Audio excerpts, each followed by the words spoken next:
Kita seadanya saja pengajiannya sampai malam karena temanya karena yang namanya nyasu, kita pengajiannya berarti santai mawon gitu. Sebagaimana judulnya ini bunda-bunda, ada juga judulnya adalah judul ngaso kali ini adalah malaikat pun terkagum-kagum. Itu judulnya aslinya bukan seperti itu.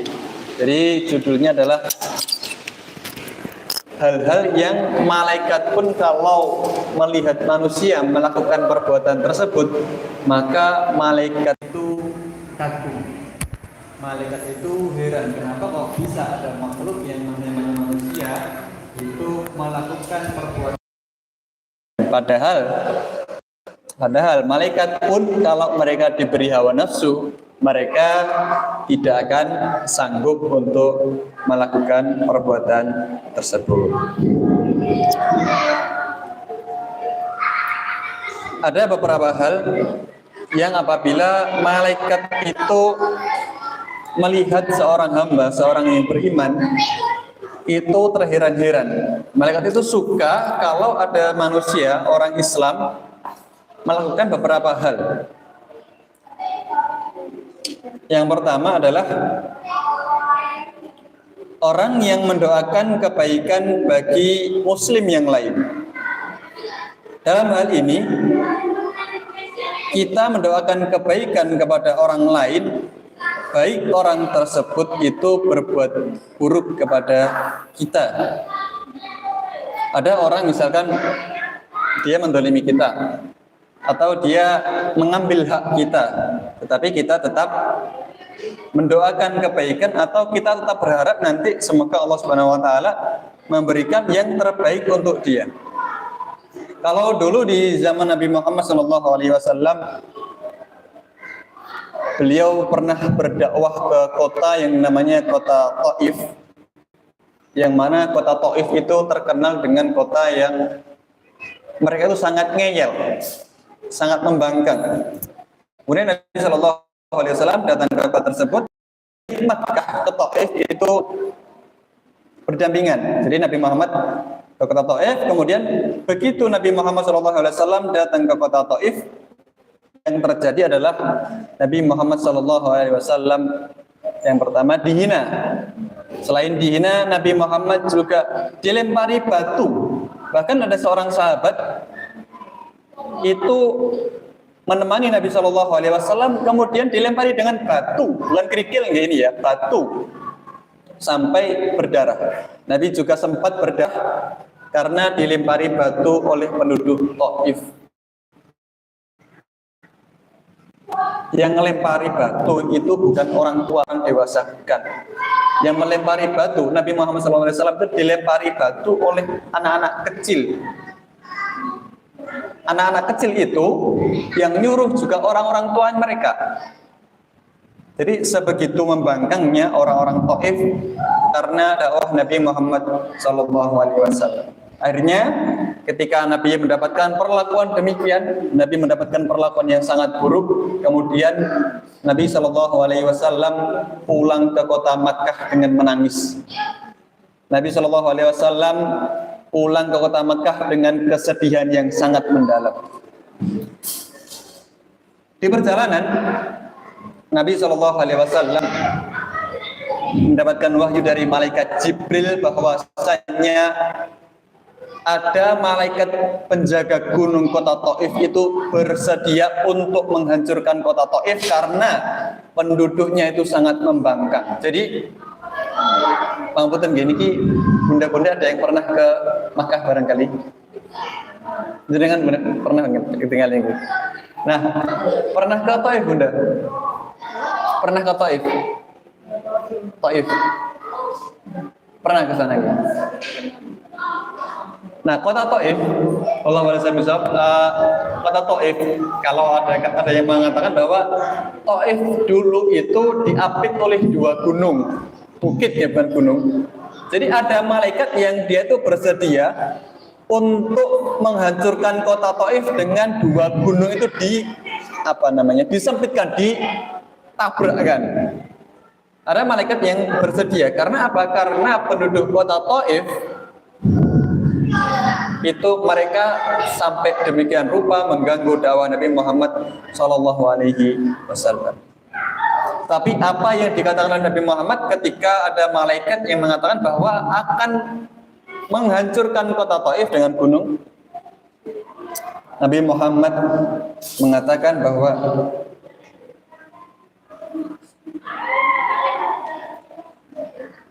mana perkataan Nabi itu saya lupa.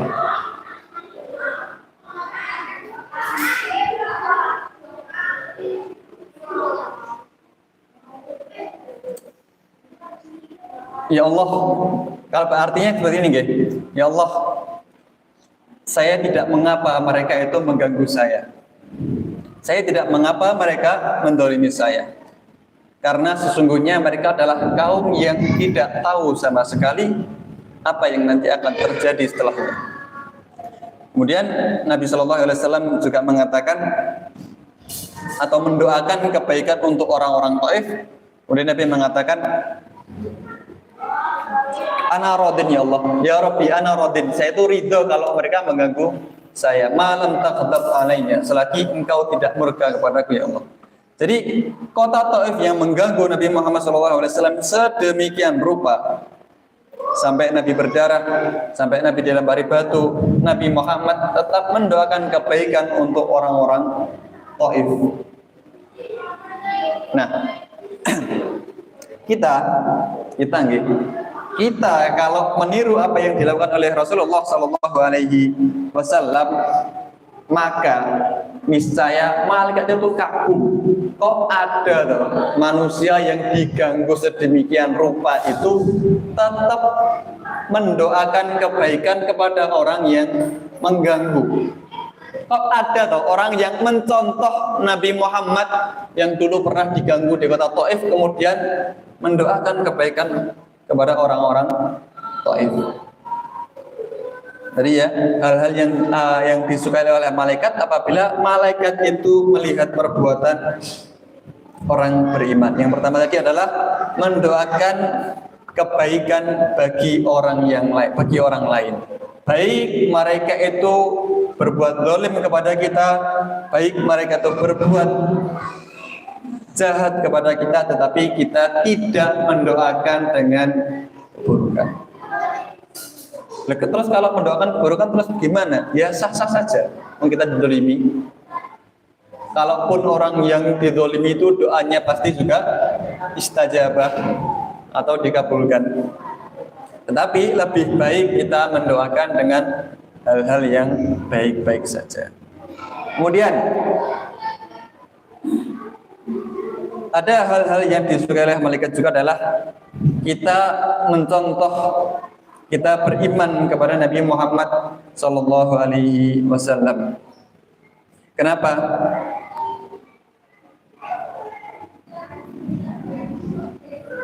Dulu kaumnya Nabi Nuh, kaumnya Nabi Musa, kaumnya Nabi Isa dan seterusnya, sebelum Nabi Muhammad SAW itu diutus, ketika Nabi mereka itu wafat, ketika Nabi mereka itu meninggal dunia, terus ada generasi yang tidak pernah bertemu dengan Nabi tersebut, mereka itu tidak mau beriman. Jadi sebelum Nabi Muhammad SAW itu diutus, ketika ada Nabi yang meninggal, diutuslah Nabi berikutnya, dan seterusnya. Karena mereka itu sangat membangkang. Bahkan Nabi Musa yang mukjizatnya itu sedemikian rupa, Bani Israel itu tetap tidak mau beriman kepada Nabi Musa alaihissalam. Nah, kita yang tidak pernah bertemu dengan Nabi Muhammad SAW, tidak pernah bermimpi ketemu Nabi Muhammad pun kita tidak pernah. Atau ada yang pernah barangkali? Saya itu di pondok pernah sekali, bukan sekali, pernah satu kali itu bermimpi ingin bertemu dengan Nabi Muhammad. Waktu itu kita punya maktabah atau perpustakaan. Saya pernah ingin bermimpi dengan Nabi Muhammad. Waktu itu bayangan saya karena mimpi nggih. Nabi Muhammad itu keluar dari perpustakaan itu, maktabah. Kemudian saya diperintah, "Wih, di situ loh ada Nabi Muhammad." Tapi yang saya lakukan adalah saya malu. Saya malu untuk bertemu dengan Nabi Muhammad, sedangkan ibadah saya itu belum cukup. Sedangkan perbuatan saya itu belum cukup untuk bertemu dengan Nabi Muhammad Shallallahu Alaihi Wasallam. Nah, kita kaum Nabi Muhammad Shallallahu Alaihi Wasallam yang kalau dihitung jaraknya sekitar 1400 tahun yang lalu Nabi Muhammad SAW hidup, kita tetap mau beriman kepada Nabi Muhammad SAW, kita tetap mau mengamalkan apa yang diajarkan oleh Nabi Muhammad SAW, maka malaikat itu heran, kok ada toh manusia yang mau beriman kepada orang yang tidak pernah dijumpai.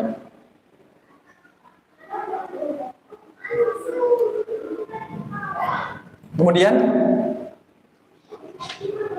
hal yang disukai oleh malaikat berikutnya adalah rumah yang di dalamnya ada Al-Quran dibaca.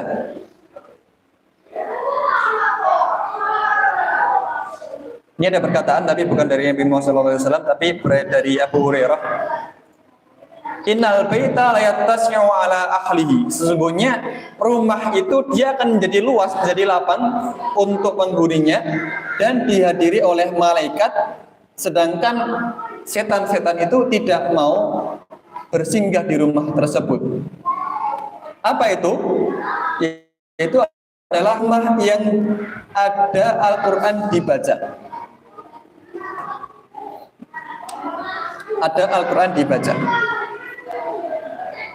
Jadi kalau kita membiasakan pembacaan Al-Quran di rumah-rumah kita, baik itu misal kita merutinkan pembacaan Al-Quran setelah subuh, atau sebelum maghrib, atau setelah sholat, maka malaikat itu akan suka kepada rumah tersebut. Bahkan setan itu tidak mau singgah di rumah tersebut. Saya itu pernah membaca cerita, entah cerita itu benar atau tidak. Jadi kalau ada rumah yang dimana ditempati oleh orang yang suka beribadah, dia suka membaca Al-Quran, suka sholat dan lain sebagainya, setan-setan yang aslinya tempat tinggalnya di rumah tersebut itu mereka nggak kerasan. Akhirnya datanglah jin-jin yang baik, kemudian jin-jin tersebut itu mengusir jin-jin tersebut karena sudah kerasan dengan para penghuninya, karena penghuni itu suka baca Al-Quran, suka sholat dan lain sebagainya. Jin tersebut menempati rumah tersebut, kemudian setan-setan yang aslinya tinggal di rumah tersebut terusir. Nah, niki menawi di rumahnya kok tiba-tiba malam-malam ada ngoten nggih. Kalau saya insya Allah aman, meskipun pinggir itu kuburan. Malam-malam ada tak inceng teman. Oke. Malam-malam itu pernah loh, ada apa horor-horor naik saya teman. Insya Allah aman. Tapi dulu pernah saya itu takut di sini Bunda. Di sini tuh kayak sepi gitu loh, nah, takut saya. Ini di sana insya Allah saya benar. Nah, karena apa? Karena anak-anak pondok di sana itu, insya Allah mereka selalu berbuat kebaikan, ya insya Allah tahajud, insya Allah ya membuat kebaikan, tidak pernah berbuat hal-hal maksiat, insya Allah ngoten nggih. Saya merasa aman. Dulu sebelum ada anak-anak pondok di sana, saya masih tinggal di sini. Saya tuh ngerasa kayak pernah ngoten nggih. Saya tuh pernah tidur di lantai 2 merasa agak horor dulu. Pas waktu anak-anak belum. Nah, tapi setelah ada anak pondok ini saya kok ngerasa nyaman, kok ngerasa kayak hawa-hawa pondok dulu waktu saya masih sekolah itu kok terbawa, jadi sudah merasa nyaman. Sama halnya kalau kita sowan ke tempat, misal ke tempat kiai atau ke tempat seorang ustadz, kok nyaman ya rasanya ya di sini, kok tentrem, kok ayem gitu kan. Beda lagi cerita kalau kita sowan ke tempat orang-orang tua yang masih percaya dengan adat istiadat dulu gitu. Kok ngerasa kayak ada hal-hal mistis biasanya ngoten. Ada hal-hal kok di kono patung, tapi kok patungnya kok kayak medeni. Ya mungkin itu bisa jadi patung atau benda-benda yang muncul yang terbuat itu biasanya ditempati oleh setan. Nah, jadi malaikat itu akan suka kalau ada rumah yang di dalamnya itu dibacakan ayat suci ayat-ayat Al-Quran. Kemudian ada juga yang mengatakan bahwa malaikat itu tidak akan masuk suatu rumah yang mana rumah tersebut memelihara anjing. Sekarang kan ada anjing yang sangat imut mirip kucing itu, terus mereka anggapnya gak apa-apa, anggaplah anjingnya itu kucing, atau karena dia kan lucu gak apa-apa, tapi kan termasuk dia anjing. Kalau memelihara anjing tidak boleh di dalam rumah, tapi bolehnya hanya di luar rumah. Kemudian hal berikutnya adalah ini masih menyangkut tadi tentang rumah yang dibacakan Al-Quran. Kalau misalkan kita mau mengisi rumah kita dengan murotal Al-Quran, gimana?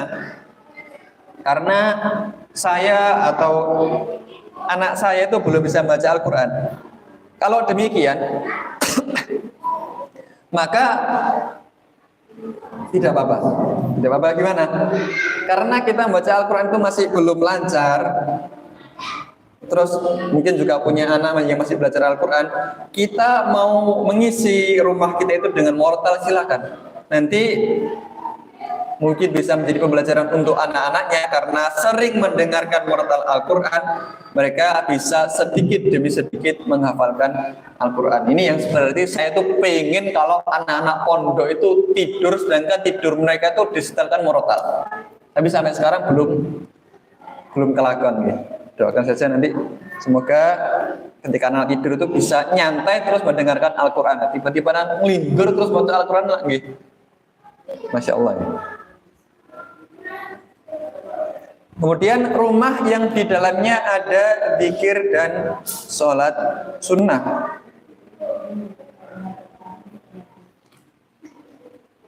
Nabi Muhammad bersabda bahwa khairu sholatil fi baiti ilal maktubah. Sesungguhnya sebaik itu dilakukan di rumah-rumah, bukan di masjid, kecuali sholat 5 waktu. Jadi kalau dulu di zaman Nabi Muhammad SAW memang belum diwajibkan untuk kaum perempuan agar mereka sholat di masjid, karena dulu masjidnya masih gelap, masjidnya masih kurang aman. Jadi Nabi Muhammad SAW belum mewajibkan kaum perempuan untuk sholat di masjid. Tetapi karena sekarang keadaannya di masjid itu terang dan aman, maka saya katakan kalau tidak ada gangguan, maka sebaiknya kaum perempuan itu melakukan sholat berjamaah di masjid.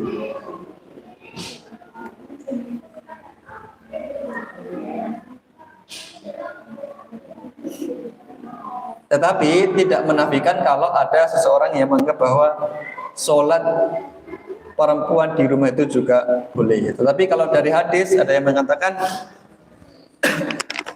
sholat jamaah itu lebih baik 27 kali lipat daripada sholat sendiri. Kalau misalkan orang sholat sendiri kemudian dia mendapatkan khusyuknya, tadi satu nih. Tapi kalau orang berjamaah dia khusyuknya itu dilipat gandakan menjadi 27 kekhusyuan. Itu kalau baru khusyuk. Jadi kalau ditanya lebih baik mana seorang perempuan itu sholat di masjid atau di rumah, saya menjawabnya lebih baik sholat berjamaah. Berjamaah di mana? Tentu di masjid. Karena apa? Karena hadis tadi itu mengatakan khairu sholatil mar'i fi baitihi illal maktubah. Kecuali sholat-sholat 5 waktu itu lebih baik dilaksanakan di masjid. Kemudian ada beberapa hal lagi yang mana malaikat itu suka perbuatan tersebut. Berikutnya adalah orang mengucapkan amin ketika sholat berjamaah. Karena apa? Orang yang mengucapkan amin setelah waladhdallin Amin, gak usah baca-baca gitu.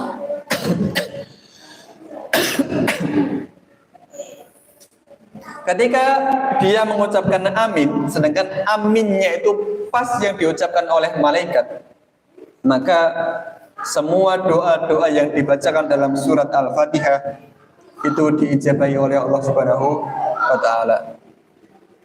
Iyyaka na'budu wa iyyaka nasta'in. Kita berdoa, ihdinas syiratal mustaqim. Ya Allah, tunjukilah kepada kami jalan yang lurus, dan seterusnya. Nah, ketika kita mengucapkan amin, sedangkan amin kita tuh pas apa yang diucapkan oleh malaikat, Allah Subhanahu wa taala akan mengijabahi doa-doa kita yang kita ucapkan dalam surah Al-Fatihah. Kemudian lagi ada hal-hal yang disukai oleh malaikat adalah menjenguk orang yang sakit. Ada dalam sebuah hadis itu diriwayatkan bahwa ada seorang sahabiat yang bernama Ummu Salamah. Waktu itu suaminya yang bernama Abu Salamah itu sedang sakit. Kemudian dijenguk oleh Nabi Muhammad SAW bersama para sahabatnya. Ketika Nabi Muhammad SAW itu menjenguk Abu Salamah yang sedang sakit menjelang kematian beliau, Nabi Muhammad mengatakan kepada siapa? Mohon maaf. Jadi Nabi Muhammad bukan menjenguk gitu. Nabi Muhammad bertakziah. Waktu Nabi Muhammad bertakziah. Sedangkan suaminya Ummu Salamah, Abu Salamah itu meninggal. Kemudian Nabi SAW meminta Ummu Salamah untuk berdoa agar Allah Subhanahu wa taala memberi pahala kepada Ummu Salamah karena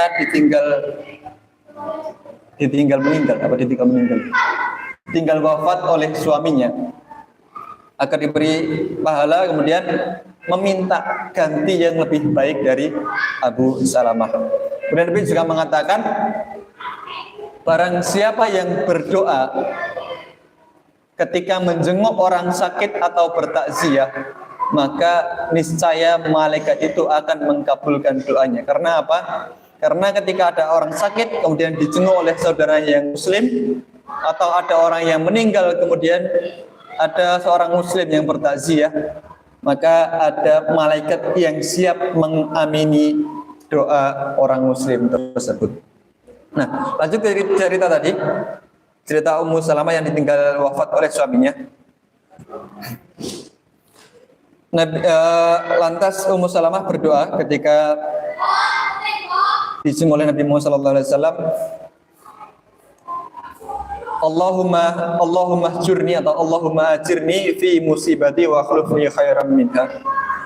Ummu Salamah berdoa, ya Allah, berikanlah padaku pada musibah yang menimpaku, yaitu ditinggal wafat oleh Abu Salamah, wa akhlifni khairan minha, dan ya Allah, gantikanlah orang yang lebih baik dari Abu Salamah. Tapi ketika Ummu Salamah berdoa tersebut, Ummu Salamah masih heran, maksud iya toh ada orang yang lebih baik daripada Abu Salamah atau suamiku ini. Tetapi yang terjadi beberapa hari menjelang wafatnya Abu Salamah, ternyata Nabi SAW diperintahkan oleh Allah Subhanahu wa taala untuk melamar Ummu Salamah.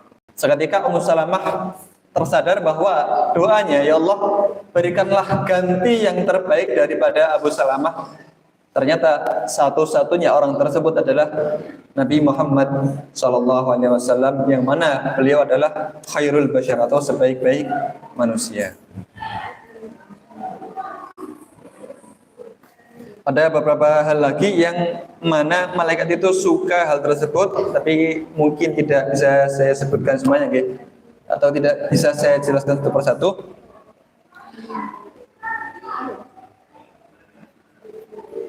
Perbuatan tersebut adalah perbuatannya orang yang menuntut ilmu, sebagaimana Nabi SAW bersabda dalam hadis yang terkenal, man salaka tariqan yaltamisu fihi ilman sahalallahu lahu bihi tariqan ilal jannah, wa majtama'a qaumun fi baitin min buyutillahi yatluna kitaballahi wa yatadarasuunahum illa nazalat 'alaihimus sakinatu wa ghasyiyatuhumur rahmah wa hafathumul malaikah.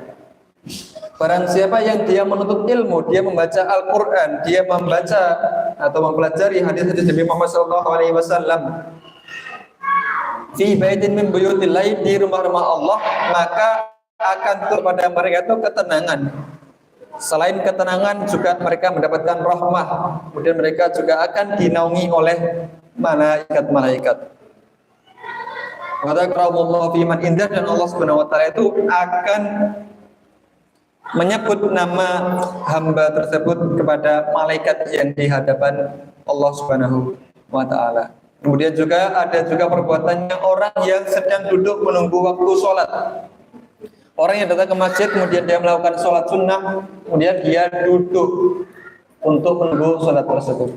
Sebagaimana kita ajarkan kepada anak-anak kita, anak-anak pondok, bahwa ketika masuk ke musola atau ke tempat sholat, maka silakan untuk sholat sunnah, kemudian setelah sholat sunnah silakan untuk membaca Al-Quran.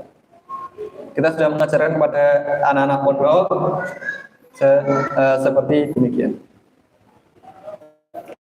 Mungkin cukup itu nggih, Bunda. Mungkin ini persiapannya agak kurang karena materinya lagi banyak pikiran nih. Besok semoga acaranya lancar, amin. Karena pripun nggih curhat mawon nggih niki tentang acara beberapa waktu kita mengadakan acara niki. Jadi hujan itu paling 3 hari sekali atau sepekan sekali. Lah kok sekarang hujan itu tiap hari kan kita nggih agak. Kenapa? Oh, sana mungkin beda nggih negaranya. Cuaca mungkin beda nggih. Mboten, dekat parkiran insyaallah. Mungkin cuman kita itu agak was-was, Bunda. Jujur agak was-was nih. Dari apa yang kita perhitungkan jangan sampai meleset, teman-teman. Kita tetap persiapan. Ya, mungkin cukup sekian. Saya rasa ini kok banyak kurangnya, tadi sudah mikir mau nyampaikan ini itu, tapi kok nggak tahu bisa keluar gitu. Karena mungkin gini kok persiapan dari saya agak kurang karena banyak memikirkan hal-hal yang lain. Cukup sekian dari saya, wabillahi taufiq wal hidayah. Kita akhiri, Rabbana taqabbal minna innaka antas samiul alim wa tub alaina innaka antat tawwabur rahim. Wa qul qali hadza astaghfirullah li wa lakum. Assalamualaikum warahmatullahi wabarakatuh. Kita baca dakwah majelis. Subhanakallahumma rabbana bihamdika asyhadu an la ilaha illa anta.